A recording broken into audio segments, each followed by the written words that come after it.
La recherche clinique, elle est très longue. Elle peut prendre évidemment une petite dizaine d'années pour une molécule donnée. Alors la recherche clinique, on débute quand la recherche fondamentale a permis de mettre en valeur, de mettre à la lumière du jour, par exemple, une nouvelle molécule.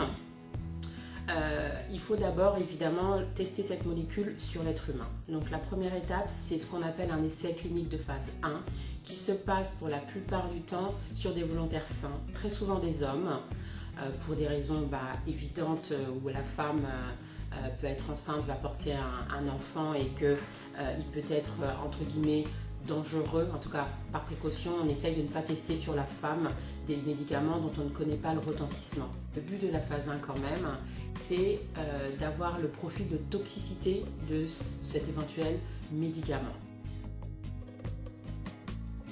La phase 2 se fait sur un petit nombre de patients, on va dire en général une trentaine. Voilà. Le but de la phase 2, c'est toujours pareil, c'est de confirmer la non-toxicité ou la faible toxicité de ce médicament sur des patients et de voir éventuellement la balance bénéfice-risque. Voilà. À l'issue de cette phase 2, on a en général une dose, ce qu'on appelle la dose maximum tolérée. Et cette dose maximum tolérée, elle sera cette fois-ci testée en phase 3. La phase 3, c'est l'essai clinique à grande échelle qui va permettre de confirmer l'efficacité d'un nouveau traitement. C'est une comparaison entre cette molécule, qui est un médicament candidat, et un placebo, s'il n'existe rien, ou un médicament de référence s'il existe quelque chose dans la pathologie donnée. La conclusion de la phase 3 permet ensuite au laboratoire pharmaceutique de déposer auprès de l'instance réglementaire concernée une demande d'autorisation sur le marché, ce qu'on appelle l'AML. Voilà.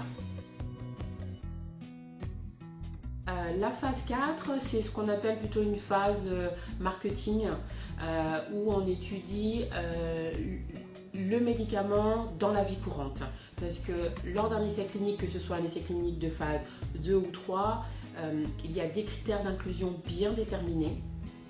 La population est à ce moment-là assez homogène normalement du fait de ces critères d'inclusion et des critères non-inclusion définis.